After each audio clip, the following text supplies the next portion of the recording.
안녕하십니까? 오늘은 로마서 8장을 다루겠습니다. 바울은 로마서 매 장마다 중요한 이슈를 다루었습니다. 그리고 7장에 와서 그리스도인이 계속해서 죄에 끌려다니는 심각한 문제를 다루었습니다. 그리고 7장 마지막에서 그리스도인 심령 속에 남겨지는 이 죄에 끌려다니는 그리스도인에게 남겨지는 깊은 고민을 기록했습니다.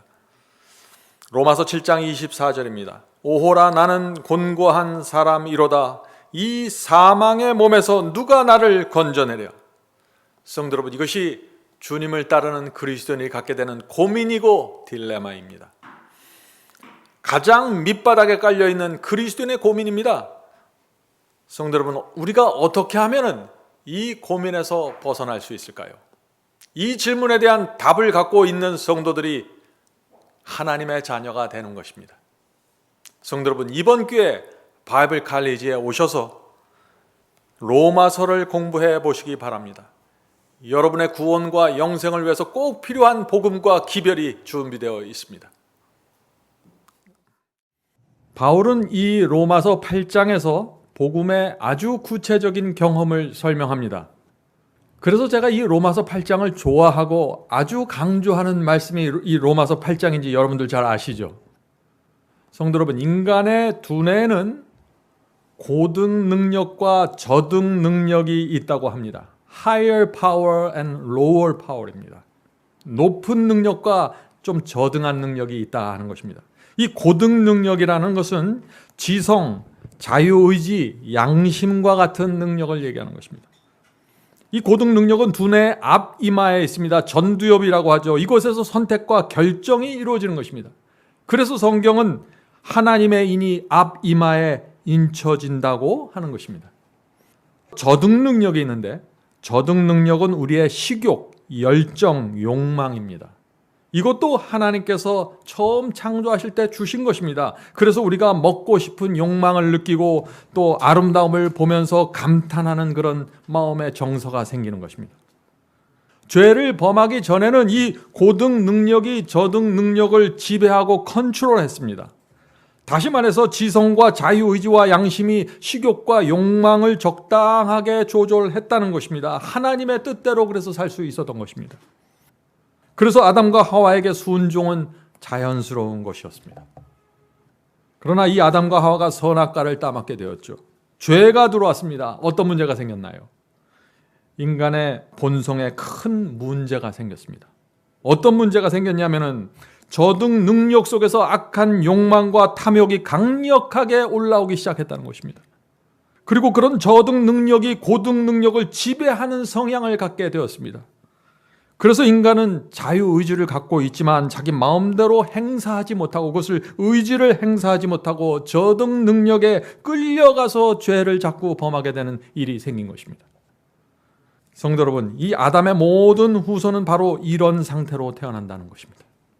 그래서 예수께서 거듭나야 한다고 말씀하시는 것입니다. 새 마음을 받아야 한다는 것입니다. 날마다 성령의 은혜와 도우심이 필요한 것입니다. 그래서 왜냐하면 이 저등 능력이 자꾸 치고 올라오기 때문이죠. 성령께서 역사해야만 하나님께서 인간을 창조하신 대로 고등 능력이 저등한 이 욕망을 조절하고 지배하는 삶을 살 수 있게 된다는 것입니다. 하나님의 말씀에 순종할 수 있는 것이죠. 그래서 로마서 8장에서 이 바울은 이 고등 능력이 저등 능력을 지배하는 경험이 어떻게 우리 속에서 실제적으로 이루어질 수 있는지, 성령의 능력으로 이것이 어떻게 이루어지는지 그것을 설명해 주고 있다는 것입니다. 로마서 8장 10절을 보겠습니다. 이 킹제임스 성경으로 읽겠습니다. 로마서 8장 10절입니다. 또 그리스도께서 너희 안에 계시면, 성도 여러분, 바로 이것이 고등 능력이 저등한 욕망을 지배하는 방법입니다. 무엇이에요? 그리스도께서 우리 안에 계셔야 하는 것입니다. 그래서 빌립보 2장 5절에 너희 안에 이 마음을 품으라 이는 그리스도의 예수의 마음이니, 예수의 마음을 우리가 받아야 우리의 앞 이마에 있는 양심과 의지와 선택의 능력이 저등한 육체의 정욕과 이 욕망을 좌절시킬 수 있다는 것입니다. 자, 계속해서 읽어보죠. 그리스도께서 너희 안에 계시면 몸은 죄로 인하여 죽은 것이나 성령은 의를 인하여 생명이 되느니라. 우리 몸은 죽을 수밖에 없는 몸입니다. 그러나 그리스도께서 우리 안에 계시면 성령을 통해서 생명을 받게 된다는 것입니다. 우리가 그리스도 밖으로 나가면은, 성령께서 우리 안에서 역사를 하지 않으면은 우리는 저등한 능력에 지배받고 살아가는데, 성령께서 우리 안에 계시면은 우리 안에 생명이 거하시기 때문에 우리가 살아있는 그리스도인으로 살 수 있다는 것입니다. 성도 여러분, 우리가 잘 아는 말씀이지만 예수께서 우리 안에 계시면 성령께서 영적으로 죽은 우리를 살리셔서 순종할 수 있게 해주는 것입니다. 이것은 기적의 경험입니다. 이것은 기적이에요. 바울은 이 기적의 경험을 이 로마서 8장에서 아주 자세하게 설명합니다. 로마서 8장 11절 보겠습니다. 로마서 8장 11절. 예수를 죽은 자 가운데서 살리신 이의 성령이 너희 안에 거하시면, 지금 앞에서는 그리스도께서 우리 안에 거하시면이라고 했는데 여기서는 성령이 너희 안에 거하시면, 예수를 무덤에서 살리신 그 성령이 바로 우리 안에 거하신다는 것입니다. 성령이 우리 안에 거하면 어떤 일이 생길까요? 바울이 계속해서 설명합니다. 예수를 죽은 자 가운데 살리신 이의 성령이 너희 안에 거하시면 그리스도 예수를 죽은 자 가운데서 살리신 성령이 너희 안에 거하시는 그의 영으로 말미암아 너희 죽을 몸도 살리시리라.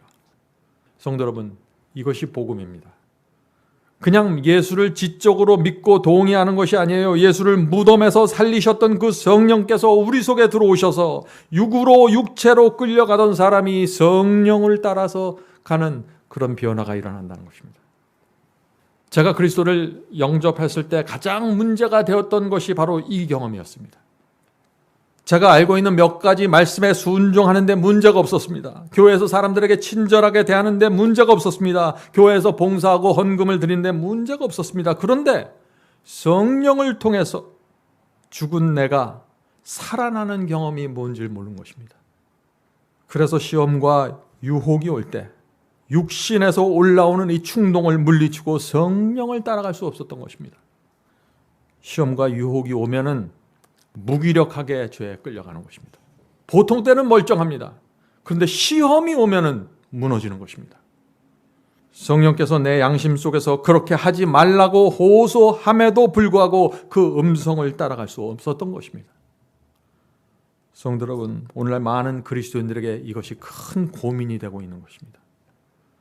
아무것도 아닌 일에 화를 내게 되는 것, 경쟁하게 되는 것, 그리스도께 하나님께 굴복하지 못하는 것, 이런 문제들에서 빠져나오지 못하는 것입니다. 우리가 몸이 피곤할 땐 물론 그럴 수가 있죠. 그러나 이것은 지금 그 문제가 아닙니다. 몸이 정상적인 컨디션 하에 있는데, 분명히 하나님의 말씀을 듣고 있는데 굴복하지 못하는 것입니다. 진리가 뭔지를 아는데 순종하지 못하는 것입니다. 저는 그래서 로마서 8장에 이런 말씀을 읽고 깊은 좌절 속에 빠졌습니다. 왜 그러냐면 바로 저에게 이 로마서 8장의 경험이 없다는 사실을 제가 깨달았기 때문이죠. 그래서 저는 오랜 세월 동안 제가 이런 질문을 마음에 품고 살 수밖에 없었습니다. 어떻게 해야 내가 성령을 따르는 사람이 될 수 있을까? 어떻게 하면 유혹이 올 때 성령께 굴복할 수 있을까? 도대체 이 경험이 어떤 것인가 하는 것입니다. 성도 여러분, 오늘 이 질문은 굉장히 중요한 질문입니다. 오늘 강의에서 이 질문에 대한 답을 우리는 반드시 찾아야 하는 것이죠. 자, 바울은 그래서 이 로마서 8장에서 우리가 육신을 물리치고 성령을 따라갈 수 있는 세 가지 경험을 우리에게 소개하는 것입니다. 이 세 가지 경험이야말로 로마서 7장에서 빠져나오는 길이 되는 것입니다. 자, 첫 번째 경험 보겠습니다. 로마서 8장 12절. 첫 번째 경험은, 그러므로 형제들아 우리가 빚진 자로 돼 육신에게 줘서 육신대로 살 것이 아니니라. 성도 여러분, 어떤 사람이 여기서 육신대로 끌려가지 않는다고 했죠? 빚진 자의 심령을 받은 사람입니다. 바로 여기에 제 문제가 있었던 것입니다. 저는 주님의 뜻대로 살려고 노력했습니다. 하나님의 말씀에 순종하기를 원했어요. 그런데 이 빚진 자의 심령이 뭔지 모른 채 제가 죄를 이기려고 하고 육체의 욕망을 저지하려고 했던 것입니다. 내 힘으로 이것도 순종하고 저것도 해보려고 했지만 처절하게 실패할 수밖에 없었죠. 그래서 오랜 세월 동안 제가 길을 잃고 방황한 것입니다. 로마서 7장의 사람처럼 선을 소원했지만 자꾸 악으로 끌려가는 내 자신을 보면서 고통스럽게 살 수밖에 없었던 것이죠. 제 문제가 무엇인가요? 빚진 자의 심령에서 이 복음의 경험이 시작된다는 이 아주 단순한 진리를 제가 놓친 것입니다. 그런데 이 로마서 8장을 통해서 이 빚진 자의 심령에 대한 빛을 제가 본 다음에 제 신앙과 마음에 큰 혁명이 생긴 것입니다. 제가 가야 될 길을 정확하게 본 것입니다. 놀라운 복음이었습니다. 성도 여러분, 빚을 졌기 때문에 육신에게 져서 육신을 따라갈 수 없다는 이 바울의 말씀이 무슨 뜻인가요? 우리가 누구에게 빚을 졌습니까? 하나님께 엄청난 빚을 졌습니다. 도무지 갚을 수 없는 빚입니다. 나를 살리기 위해서 우주의 왕 하나님의 아들이 죽은 것입니다. 제가 이것을 어떻게 다 갚을 수 있을까요? 바울의 신앙이 바로 여기서부터 시작됐다는 것입니다. 그래서 이 바울이 빚진 자의 심령을 가진 사람은 성령의 호소에 등을 돌릴 수 없다는 것입니다. 빚진 자의 심령을 가진 사람은 주님의 뜻이 무엇인지 알았을 때 그 진리에서 주님의 뜻에서 벗어나고 외면할 수 없다는 것입니다. 빚진 자의 심령을 가졌기 때문에 그런 것이죠. 여러분은 성령의 호소에 굴복하기 원하십니까? 진리의 길을 끝까지 가기 원하시나요? 그렇다면 여러분은 빚진 자의 심령에 관심을 가져야 됩니다. 이 경험과 이 마음이 어떤 것인지 살펴봐야 되고 주님께 달라고 매달려야 되는 것입니다. 오늘 많은 사람들이 이 빚진 자의 심령이 없이 순종하려고 도전하죠. 빚진 자의 심령이 없이 영혼의 평안을 얻으려고 합니다. 불가능한 시도입니다. 성도 여러분, 빚진 자의 심령이 무엇입니까? 단순합니다. 내가 준 것보다 받은 것이 엄청나게 많다는 것이에요. 빚을 진 것입니다. 우리의 자녀들은 부모에게 엄청난 빚을 졌습니다. 부모는 자녀에게 모든 것을 쏟아부었습니다. 수십 년 동안 말이죠. 이 자녀는 자기가 아무리 애를 써도 이 부모의 희생과 사랑을 갚을 수가 없는 것입니다. 빚진 자입니다. 그런데 그 은혜의 빚을 모르면 어떻게 될까요? 부모에 대한 감사가 없겠죠. 자신이 원하는 대로 살아가게 되는 것입니다. 이것이 빚진 자의 심령이 없는 자녀의 모습이 아니겠습니까? 마치 우리의 어린 티네이지 때 이런 과정을 통과하게 되죠. 제가 좀 다른 예를 들어보죠. 어떤 집사님에게 제가 3천억을 빌렸다고 하죠. 저는 그 빚을 갚을 수 없는 것입니다. 도무지 갚을 수 없는 것이죠. 원금은커녕 이자도 갚을 수 없습니다. 시간이 가면 갈수록 자꾸 이자가 늘어나서 감당할 수 없는 것입니다. 그때 길은 하나밖에 없는 것입니다. 어떻게 해야 될까요? 제가 죽어서 빚에서 벗어나든지 아니면 그 집사님이 은혜를 베풀어서 제 빚을 탕감해 주는 것입니다. 그런데 만약 그 집사님이 내 빚을 다 탕감해 주시고 자기는 파산해서 길거리로 쫓겨나서 거지처럼 산다면 제 마음이 어떨까요? 이것이 빚진 자의 심령이라는 것입니다. 제가 너무나 죄송하겠죠. 너무나 감사하겠죠. 그래서 평생 그 집사님의 종으로 살아야 한다 하는 마음을 갖게 된다는 것입니다. 날마다 내가 원하는 것은 뒤로 미루고 그분이 원하는 것이 뭔지 살펴보게 되는 것입니다. 빚을 졌기 때문에 그런 것이죠. 성도 여러분, 이것이 의의 종이고 빚진 자의 태도가 아니겠습니까? 하나님께 빚진 자는 사람에게도 빚진 자로 살아가게 됩니다. 로마서 1장 14절입니다. 로마서 1장 14절. 헬라인이나 야만이나 지혜 있는 자나 어리석은 자에게 다 내가 빚진 자라. 성도 여러분, 우리는 하나님께만 빚진 자가 아닙니다. 우리가 지금 여기까지 오기까지 수많은 사람들에게 빚을 졌습니다. 부모님에게 빚을 졌고 교인들에게 빚을 졌고 이웃에게 친척들에게 빚을 진 것입니다. 내가 범한 그 수많은 허물들을 덮어주고 모른 척 했습니다. 그래서 내가 얼굴을 두고 가정에 있고 교회를 다니는 것입니다. 성도 여러분, 이 빚진 자의 심령을 모르면은 많은 사람들로부터 은혜를 받았지만 은혜를 모른 채 살아가게 됩니다. 내가 잘나서 여기까지 온 것으로 착각하는 것이죠. 성도 여러분, 우리는 날마다 아침마다 너는 빚을 진 사람이다 라는 성령의 음성, 하늘의 음성을 들어야 됩니다.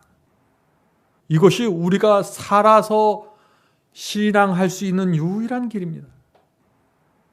한 가지 우리가 이해할 것이 있는데 이 빚진 자의 심령이라는 것은 한 번에 완전하게 생기는 것이 아닙니다. 많은 분들이 이걸 오해해갖고 나는 빚진 자의 심령이 없는데 어떻게 합니까? 자꾸 얘기를 하는데 오늘 말씀을 좀 잘 들어보시기 바랍니다.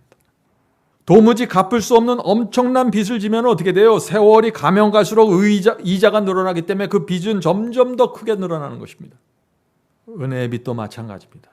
점점 더 크게 늘어납니다. 죄를 범할 때마다 그리스도의 피로 죄사함을 받아야 합니다. 은혜가 늘어납니다.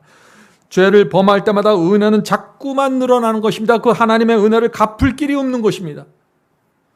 그래서 우리가 하나님께 모든 것을 바치고 순종하고 헌신하고 희생한다고 할지라도 내가 다 갚았다고 말할 수가 없는 것입니다.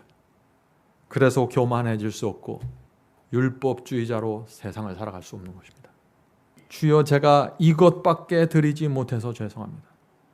내 마음과 생애를 다 드리고도 제가 주님 앞에 나가서 이렇게 말할 수밖에 없다는 것입니다. 주여, 제가 이것밖에 드리지 못해서 죄송합니다. 주님의 은혜가 없으면 저는 사형수이고 도무지 벗어날 수 없습니다 라고 고백할 수밖에 없다는 것입니다. 성도 여러분, 그래서 이 빚진 자의 심령이란 점점 더 깊이 새겨지게 되는 것입니다. 말씀을 읽고 주님의 사랑을 깨달을 때마다 은혜의 빚이 점점 늘어나게 되는 것입니다. 죄를 범하고 고통 속에서 눈물로 기도할 때마다 하나님께 더 무거운 빚을 지게 되는 것입니다. 그래서 하나님의 종으로, 하나님의 노예로 이 세상을 살아가게 되는 것입니다. 그런데 처참한 것이 아니죠. 감사하고 행복하고 주님의 은혜가 너무나 감사해서 주여, 나는 당신의 노예로 살겠습니다. 이것이 빚진 자의 심령이고 의의 종입니다. 성도 여러분, 이 바울도 다메섹에서 예수를 만났을 때 이 빚진 자의 심령을 한꺼번에 받은 것이 아니죠.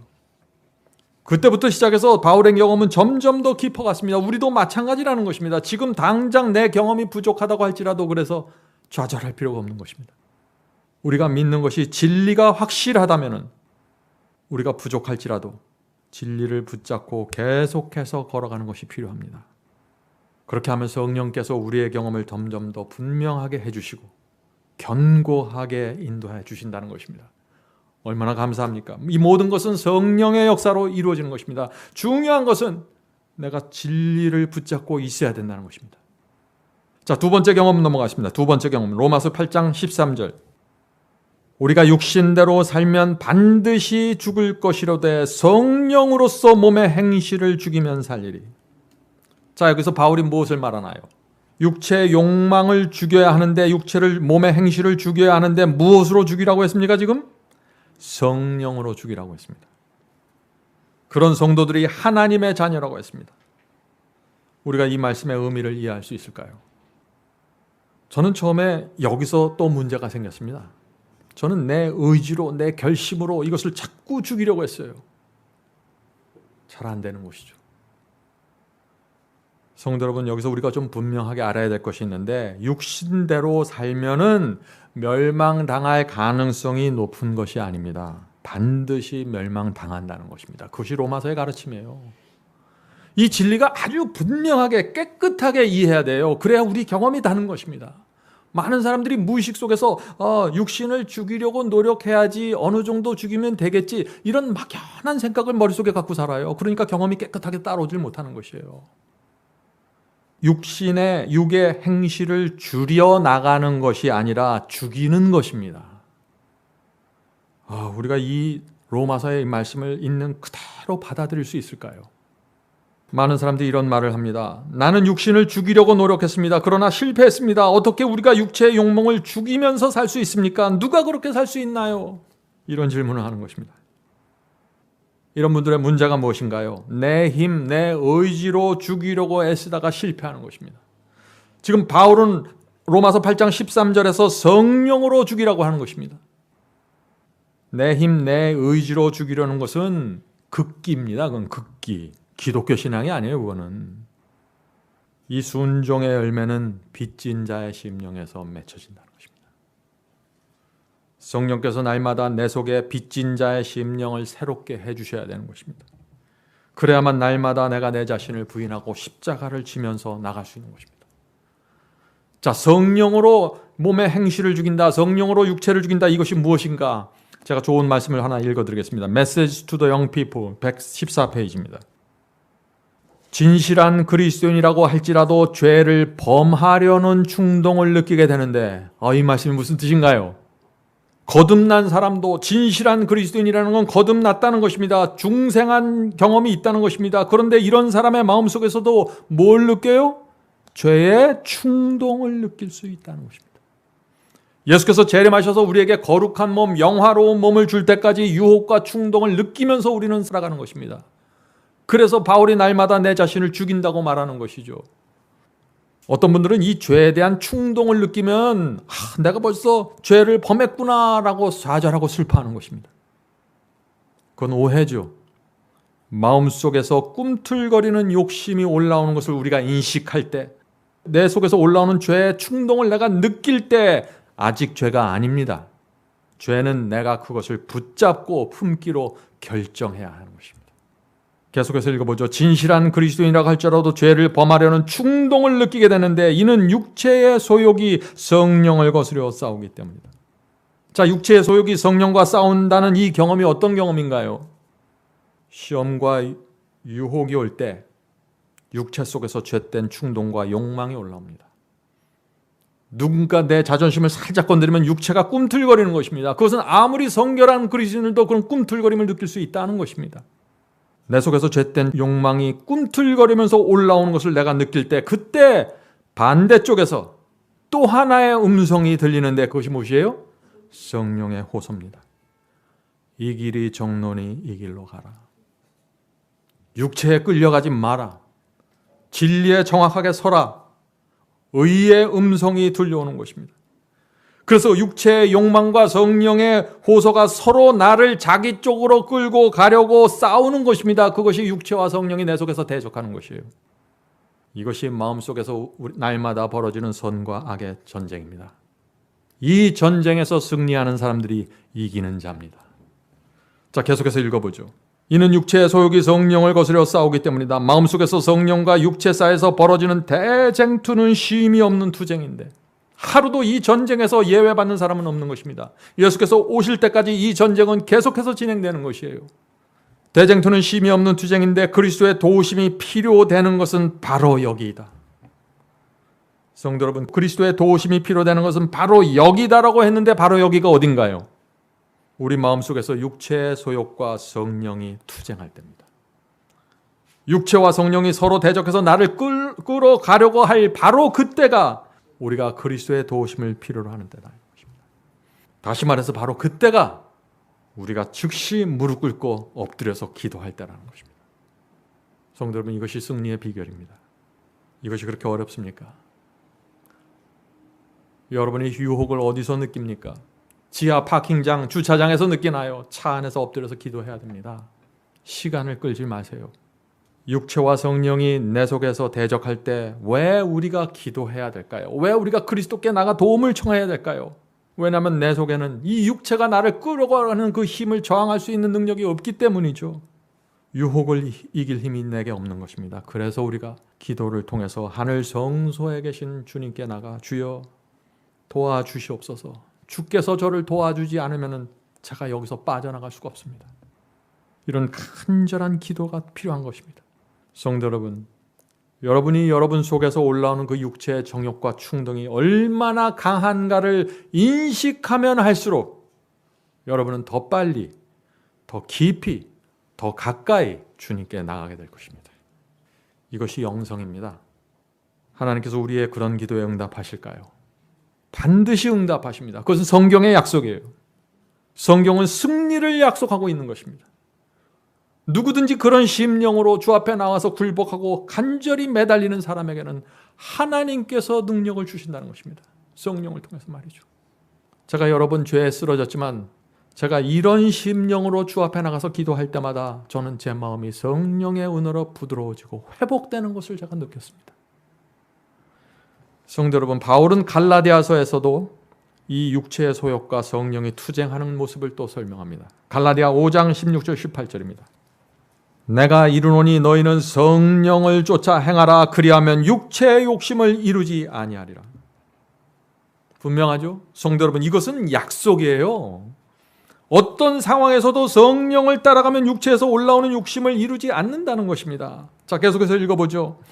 육체의 소욕은 성령을 거스리고 성령의 소욕은 육체를 거스리나니 이 둘이 서로 대적함으로 너희의 원하는 것을 하지 못하게 하려 함이니라. 성령도 내가 원하는 대로 하지 못하게 해요. 육체도 내가 원하는 대로 하지 못하게 합니다. 나는 그저 이 양 두 세력이 서로 내 속에서 싸울 때 나는 끌려갈 뿐입니다. 성령께 끌려가시기로 선택하십시오. 로마서 7장의 사람은 바로 이 투쟁에서 육체의 소욕으로 계속해서 끌려갔던 것입니다. 성도 여러분, 우리는 어느 쪽을 택해야 될까요? 성령의 호소에 굴복해야 된다는 것입니다. 그것이 살 길이고 그것이 이 세상을 행복하게 사는 비결입니다. 성도 여러분, 이 바울은 육체와 성령이 내 속에서 대적한다고 한 다음에 내가 육체를 따라갈 때는 어떤 열매가 맺히고 성령을 따라가면 어떤 열매가 맺힌다는 것을 바로 다음 성경절에 이어서 설명하는 것입니다. 그래서 육체를 따라갈 때는 어떤 죄의 리스트가 생기고 성령을 따라갈 때면 성령의 열매의 리스트가 뭔지 설명해 주는 것입니다. 자, 갈라디아 5장 19절부터 21절 읽겠습니다. 19절부터 21절. 육체를 따라갈 때, 육체에 끌려갈 때 이런 일이 생긴다는 것입니다. 육체의 일은 현저하니 곧 음행과 더러운 것과 호색과 우상숭배와 술수와 원수를 맺는 것과 분쟁과 시기와 분냉과 당짓는 것과 불리함과 이단과 투기와 술 취함과 방탕함과 또 그와 같은 것들이라. 전에 너에게 경계한 것 같이 경계하노니. 자, 성도 여러분, 여기 죄의 리스트가 쭉 나오죠? 이 모든 죄들의 바닥에 깔려 있는 것이 있어요. 그것이 무엇일까요? 자아입니다. 이 죄는 자아에 딱 달라붙어 있어요. 자아가 죽어야 돼요. 그래서 그게 옛사람입니다. 자아 속에 교만이 있고 이기심이 있고 자존심이 있는 것이죠. 여기서부터 수많은 죄의 충동들이 올라오는 것입니다. 계속해서 읽겠습니다. 이런 일을 하는 자는, 지금 제가 읽은 이런 육체의 일들을 하는 자들은 어떻게 해요? 하나님의 나라를 유업으로 받지를 못할 것입니다. 성도 여러분, 바울의 입장은 아주 분명합니다. 죄는 우리의 구원을 막는다는 것입니다. 단 하나의 죄도 하나님의 나라에 들어갈 수 없다는 것입니다. 그러므로 죄는 반드시 그리스도의 피로 용서받아야 합니다. 죄의 충동이 올 때 그것을 십자가에 못 박아야 하는 것입니다. 용서받든지 그 죄의 충동을 십자가에 못 박아야 하는 것입니다. 성도 여러분, 육체의 충동을 줄이려고 노력하라는 것이 아닙니다. 육체를 죽이라고 말하고 있는 것입니다. 십자가에 못 박아야 된다는 것입니다. 성도 여러분, 정말 이 경험이 가능할까요? 가능하죠. 첫 번째는 그리스도의 사랑과 은혜가 우리를 빚진 자의 심령으로 인도하기 때문에 가능한 것입니다. 이것이. 하나님의 사랑과 은혜에 압도되어 있는 이 빚진 자의 심령이 아니면 안 되는 것이에요. 이것은. 두 번째 가능한 이유는 죄의 충동이 올라올 때 반대쪽에서 우리를 잡아당기는 강력한 힘이 있기 때문에 되는 것입니다. 이것이. 그 강력한 힘이 무엇인가요? 성령의 힘입니다. 성령께서 우리를 구원하기 위해서 강력하게 호소하고 우리를 강압적으로 인도하시는 것입니다. 그래서 성령께 굴복하는 성도는 육체를 십자가에 못 박는 데까지 나가게 된다는 것이죠. 그런 사람들에게 성령의 열매가 맺힌다는 것입니다. 그런 사람들에게 말이죠. 갈라디아 5장 22절부터 24절입니다. 성령께 끌려가는 사람들에게 맺히는 열매입니다.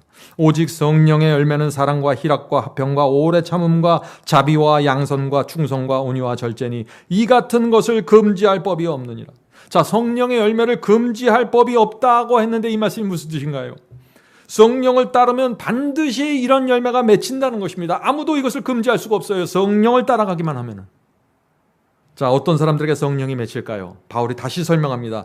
예수 그리스도의 사람들은 육체와 함께 그 정과 욕심을 십자가에 못 박았느니라. 이 말씀이 무슨 뜻입니까? 육체의 정욕을 십자가에 못 박으면서 살아가는 사람들에게 성령의 열매가 맺힌다는 것입니다. 성령의 열매가 맺힌다는 것이 뭐예요? 그 사람의 분위기가, 그 사람의 속에서 아름다운 분위기가 나오고 아름다운 향기가 나온다는 것입니다. 그것을 가리켜 사랑, 희락, 화평, 오래 참음이라고 쭉 리스트를 넣어놓은 것이죠. 성도 여러분, 우리가 예수를 믿을 때 아름다운 분위기가 나옵니까? 정말 기도하면서 이것을 간구해야 되는 것입니다. 로마서로 돌아가겠습니다. 로마서 8장 14절입니다. 무릇 하나님의 영으로 인도함을 받는 그들은 하나님의 아들이라. 바울은 아주 분명한 이야기를 계속해서 하는 것입니다. 누가 하나님의 아들이에요? 하나님의 영, 성령으로 인도받는 사람들. 여기 오해할 것이 전혀 없죠. 믿는다고 해서 모두 하나님의 자녀가 되는 것이 아니라는 것입니다. 성령을 따라가야 된다는 것입니다. 성도 여러분, 이 바울이 로마서와 갈라디아에서 계속해서 같은 말을 반복하고 있는 모습이 보이시나요? 육신을 따르지 않고 성령을 따르는 것이 그만큼 중요한 그리스도인의 경험이라고 지금 말하고 있는 것입니다. 세 번째 경험, 복음의 중심으로 들어가는 세 번째 경험입니다. 로마서 8장 15절입니다. 너희는 다시 무서워하는 종의 영, 노예의 영을 받지 아니하였고 양자의 영, 하나님의 아들이 되는 양을 받았느니라. 아바, 아버지라 부르짖느니라. 자, 바울이 여기서 무엇을 말하나요? 바울은 로마서 8장에서 그리스도인을 두 그룹으로 나누어서 설명하고 있는 것입니다. 어떻게 나누었어요? 한쪽에선 육신을 따라가는 사람들이 있었습니다. 또 한쪽에선 성령을 따라가는 사람들이 있다는 것입니다. 그런데 이 8장 15절에 와서는 종의 영을 가진 사람들과 양자의 영을 가진 사람들로 다시 구분하는 것입니다. 성도 여러분, 양자의 영을 받은 사람들이 어떤 사람들이죠? 하나님의 자녀가 되는 마음을 받았다는 것입니다. 그래서 아바, 아버지라고 부르는 것이죠. 아바가 뭐예요? 아빠라는 뜻이에요. 하나님을 나의 아빠라고 부를 수 있는 마음을 받는 것입니다. 누가 아빠라고 하나요? 저같이 나이 든 사람이 아빠라고 안 하죠? 어린 아이들이 아버지를 daddy라고 부르는 거예요. daddy. 아빠. 조금만 어려운 일이 있으면 금방 아빠한테 달려가서 아빠 나 도와주세요. 양자의 영입니다. 이것이. 우리도 마찬가지입니다. 우리가 정말 양자의 영을 받으면 하나님을 이렇게 부르게 되는 것입니다. 디모데후서 1장 7절 보겠습니다. 디모데후서 1장 7절 현대인 성경으로 읽겠습니다. 하나님께서 우리에게 주신 마음은 두려워하는 마음이 아니라 종의 영이 아닙니다. 하나님께서 우리에게 주신 마음은 하나님을 두려워하는 마음이 아니에요. 그건 하나님께서 주신 마음이 아니에요. 그것은 하나님께서 우리에게 주신 마음은 두려워하는 마음이 아니라 능력과 사랑과 절제하는 마음을 주셨나니. 양자의 영은요, 하나님을 두려워하는 마음이 아닙니다. 양자의 영을 받는다는 것은 능력과 사랑과 절제하는 마음을 갖는 것이에요. 자, 이 단어 하나를 잘 보세요. 이게 복음의 균형입니다. 지금 성도 여러분, 양자의 영을 받는 것 어떤 경험입니까? 타락하고 헐벗고 멸망당해야 될 한 영혼이 하나님의 자녀가 된다는 것입니다. 이것은 상상을 넘어서는 경험이에요.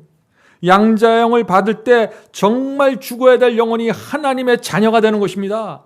이것은 상상으로 철학적으로 무슨 상상해서 만들어내는 어떤 느낌이 아니에요. 우주의 왕이시고 왕 중의 왕이시고 창조주 하나님의 아들과 딸이 된다는 것입니다. 그래서 우리의 마음에 감동이 있는 것이에요.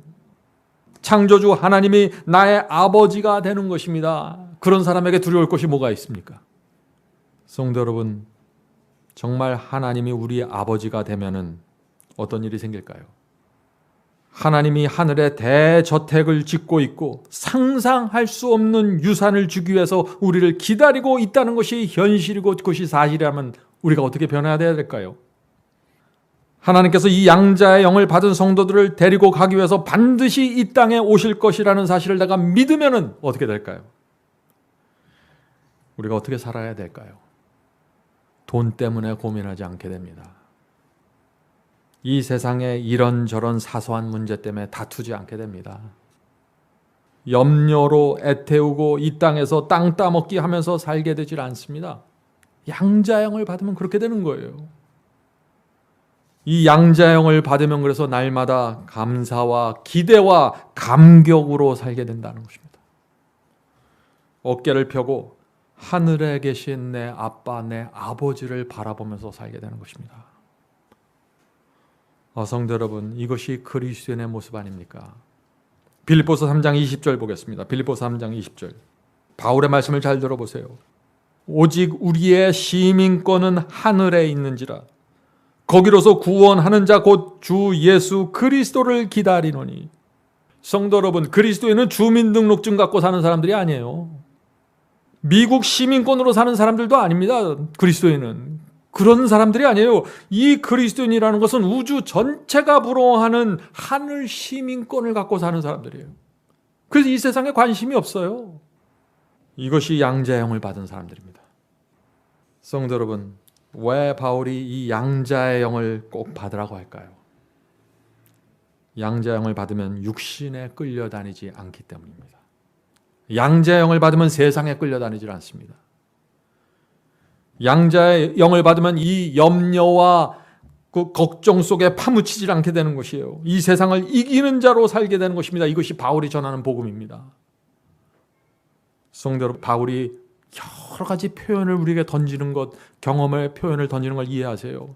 빚진 자의 심령, 육체를 성령으로 이기라는 경험, 양자의 영을 받아야 된다는 경험, 하늘 시민권을 갖고 살아야 된다는 경험, 이런 모든 경험들이 내 속에 들어와서 하나로 조화를 이루면서 연결되는 것입니다.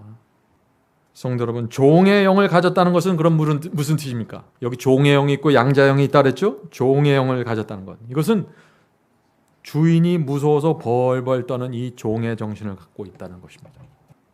주인이 주는 벌이 무서워서, 형벌이 무서워서 순종하는 것입니다. 지옥이 무서워서 교회 다니는 것이죠. 주인이 주는 그 삭슬 노리고 열심히 일하는 것입니다. 얼마나 참담한 종의 모습입니까? 양자하고는 전혀 다르죠, 모습이. 종의 영에 대한 좋은 예화가 있죠. 어떤 집사님 부부가 있었는데 결혼한 지 10년이 지나서 자녀가 없었습니다. 그래서 이 고아원에서 이 부부가 초등학교에 다닌 두 남매를 데려왔습니다. 이 두 아이는 완벽한 자녀라고 했습니다. 이 두 아이는 남매입니다. 두 아이가 아침에 깨우지도 않아서 자기가 일어나서 옷 갈아입고 학교 줄 준비를 완벽하게 끝내는 것입니다. 또 학교 돌아오면 그날 해야 될 숙제를 하고 방 청소까지 딱 끝내놓는 것입니다. 시험 때가 되면 밤새워 공부해요. 항상 시험 치면 우등생입니다. 장난감 가게 데려가도 아무것도 만지지 않아요. 엄마 아빠가 딱 손에 쥐어줄 때까지는 움직이지 않는다고 그래요. 누가 봐도 완벽한 자녀죠. 근데 이 두 아이를 입양한 이 부모는 참 힘들어했습니다. 왜 그랬을까요? 두 아이가 이 엄마 아빠의 눈치를 늘 살피기 때문이죠. 말 안 듣고 공부 못하면 날 다시 고아원으로 돌려보낼까 봐 늘 두려워하면서 사는 것입니다. 내가 오빠보다 못하고 내가 동생보다 못하면 나를 다시 고아원에 보내면 어떨까 해서 이 두 남매가 늘 경쟁하면서 살아가는 것입니다. 종의 영입니다. 양자의 영이 아니에요. 부모와 전혀 사랑의 교제가 이루어지지 않은 것입니다. 만일 여러분의 자녀들이 이런 태도로 여러분을 대하면 어떨까요? 뭘 시키면 늘 눈치 보면서 이거 안 하면 아빠가 어떻게 할까? 엄마가 어떻게 할까? 성도 여러분, 이 종의 영을 받는 그리스도의 모습이 어떤 것인지 보이십니까? 오늘 많은 그리스도인들이 이렇게 살아가고 있어요. 우리가 종의 영으로 순종하고 노력하고 봉사하면 하나님의 마음이 기쁠까요? 아니죠. 전혀 기쁘지 않습니다. 어떤 면에서 순종하면 할수록 오히려 주님의 마음에 깊은 상처와 슬픔을 주는 것입니다. 이 두 아이를 입양한 부모의 마음도 딱 이랬어요. 이 두 아이가 열심히 하면 할수록, 엄마 아빠에게 잘해주려고 하면 할수록 이 엄마 아빠 마음이 더 슬퍼지는 것입니다. 왜냐하면 저희들이 왜 저렇게 열심히 하는지 알기 때문이죠. 성도 여러분, 이 순종은 하나님의 마음에 기쁨을 드리는 순종이어야 합니다. 하나님께 기쁨을 드리려면 어떻게 해야 되나요? 아이가 아빠에게 온 마음을 맡기고 의지하는 것처럼, 아빠 하면서 아빠를 믿고 따라가는 것처럼 그렇게 하나님을 믿고 따라가셔야 되는 것입니다. 양자의 영을 받으면 그래서 더 이상 형벌이나 보상 때문에 하나님을 따르지 않습니다. 구원받기 위해서 하나님을 따르지 않아요. 지옥 가지 않으려고 헌금 내고 봉사하는 것이 아니라는 것입니다. 양자의 영을 받으면 하나님께서 내 아버지이기 때문에 그분을 위해서 모든 것을 드리는 것입니다. 성도 여러분, 우리는 모두는 종의 영을 받고 태어납니다. 그래서 그리스도의 사랑과 은혜 안으로 들어가지 않으면은, 빚진 자의 심령을 받지 않으면은 이 종의 영에서 빠져나올 수가 없는 것입니다. 그래서 많은 그리스도인들이 주님을 믿는다고 하지만은 불행하게 사는 것이에요. 로마서 8장 16절 보겠습니다. 로마서 8장 16절입니다. 성령이 친히 우리 영으로 더불어 우리가 하나님의 자녀인 것을 증거하시나니. 여기 놀라운 말씀이 나옵니다. 성령께서는 우리가 하나님의 자녀라는 사실을 증거해 주신다는 것입니다. 어떻게 증거해 주실까요? 시험과 유혹이 올 때, 시련이 올 때 우리가 육체의 정욕과 충동을 따르지 않고 성령을 따라가면은 성령께서 우리를 보면서 하나님, 이 사람은 하나님의 자녀가 맞습니다라고 증거해 주신다는 것이에요. 우리가 화가 나려고 할 때, 욕심이 올라오려고 할 때 믿음으로 그것을 십자가에 못 박고 성령의 인도하심을 따라가면 성령께서 하나님을 향해서 하나님, 이 사람은 하나님의 사람이 맞습니다, 이렇게 증거해 주신다는 것입니다. 성도 여러분, 성령께서 아무나 하나님의 자녀라고 증거하는 것이 아니라는 것입니다. 빚진 자의 심령으로 육신을 물리칠 때 성령께서 하늘을 향해서 이 사람은 주의 자녀가 맞습니다라고 증거해 주신다는 것입니다. 이 증거를 받은 사람의 마음속에 영혼의 평안이 있는 것입니다. 로마서 8장 17절 보겠습니다. 로마서 8장 17절. 자녀이면 또한 후사 곧 하나님의 상속자요 그리스도와 함께한 상속자이니. 자, 바울이 여기서 또 놀라운 말씀을 하죠. 하나님의 자녀이면 하나님의 상속자가 되는데 그리스도와 함께 상속자가 된다는 것입니다. 하나님께서 그리스도에게 주시는 것을 우리에게 함께 주신다는 것입니다. 성도 여러분, 단순히 천국 가는 것이 아니에요. 그리스도께서 누리는 것을 우리도 누리게 된다는 것입니다. 이 말씀을 우리가 믿을 수 있을까요? 예수께서 이런 말씀을 그래서 하셨습니다. 라오디게아 교회에게 하신 말씀입니다. 이기는 그에게는, 자, 라오디게아 교회에서 죄와 세상을 이긴 성도들에게 지금 주시는 말씀이죠. 이기는 그에게는 내가 내 보좌에 함께 앉게 하여 주기를, 내가 이기고 아버지 보좌에 함께 앉은 것과 같이 하리라. 그리스도와 같은 보좌에 앉게 해주시겠다는 것입니다. 세상에 이런 영광이 어디 있어요? 성도 여러분, 우리가 이 세상을 어떻게 살아야 될까요? 그리스도와 함께 앉을 사람처럼 살아야 되지 않을까요? 하늘 왕의 상속자처럼 살아야 되지 않을까요? 어떤 분이 이런 예화를 했습니다. 어떤 재벌이 있는데 그 재벌에게 아주 어린 아들이 있었습니다. 이 아들은 아무것도 없어요. 지금 상속받은 게 없어요. 제로예요. 은행도 없어요. 근데 아무도 이 아들을 가난하다고 보질 않습니다. 아무것도 가지지 않는데 이 세상 가장 부자로 이 아이를 대합니다. 이 아이도 그렇게 살아가요. 이것이 상속자입니다. 여러분의 얼굴에 나는 상속자다라고 써 있어야 돼요. 그것이 그리스도인의 삶입니다. 로마서 8장 17절 계속 읽겠습니다. 우리가 그와 함께, 그리스도와 함께 영광을 받기 위하여 고난도 함께 받아야 될 것이니라. 성도 여러분, 어떤 사람이 성령께 너는 하나님의 자녀라는 증거를 받습니까? 주님을 위해서 고난까지 받는 성도입니다. 사도행전 14장 22절에 이런 말씀이 있는 것입니다. 사도행전 14장 22절. 우리가 하나님의 나라에 들어가려면 많은 환난을 겪어야 할 것이라 하고. 성도 여러분, 하나님에 들어가는 성도들은 모두 환난을 받게 돼요. 이 세상에서. 왜 그럴까요? 이 세상은 하나님과 천사만 있는 세상이 아니잖아요. 알곡들만 있는 세상이 아니잖아요. 사탄과 수많은 악령들이 있고 가라지들이 있는 것입니다. 하나님을 거절하는 세상 사람들이 꽉 차 있어요. 그들이 시험을 주고 유혹을 하는 것입니다. 계속해서. 환난이 없을 수가 없는 것입니다. 그런데 그것을 믿음으로 견디는 자들이 하늘을 상속받는다는 것이에요. 그것이 믿음이에요. 그래서 믿음은 세상을 이기는 것입니다. 놀라운 사실은 하나님께서 이런 모든 환난을 이용해서 구원의 역사를 우리 마음속에서 이루신다는 것입니다. 환난 속에서 성도들의 신앙과 성품을 연단시키고 변화시켜 나가시는 것입니다. 성도 여러분, 저와 여러분이 살고 있는 이 세상은 순간으로 지나가게 될 것입니다. 여러분의 지나간 생애를 한번 살펴보세요. 얼마나 빨리 지나갔습니까? 그러나 이 세상이 짧다는 것을 인식하고 끝까지 충성하시길 바랍니다. 그러면 하나님께서 상을 주실 것입니다. 반드시 상을 주실 것입니다. 진리를 따르기 위해서 바친 여러분의 단 하나의 희생도 하나님께서 잊지 않으세요. 모두 기억하시고 기념책에 기록하신다 그랬어요. 그래서 이 세상을 우리는 나그네로 살아가는 것입니다. 하늘 가는 나그네 말이죠. 그래서 베드로전서 2장 11절에 이런 말씀이 있는 것입니다. 베드로전서 2장 11절. 사도 베드로의 말을 들어보시기 바랍니다. 사랑하는 자들아, 거류민과 나그네 같은 너희를 권하노니 영혼을 거스려 싸우는 육체의 정욕을 제어하라. 성도 여러분, 베드로는 지금 어떻게 육체의 정욕을 제어하라고 지금 말하고 있죠? 나그네가 되라고 말하는 것이죠. 지금 나그네가 돼야만 경쟁하는 정신에서 풀려나게 되는 것입니다.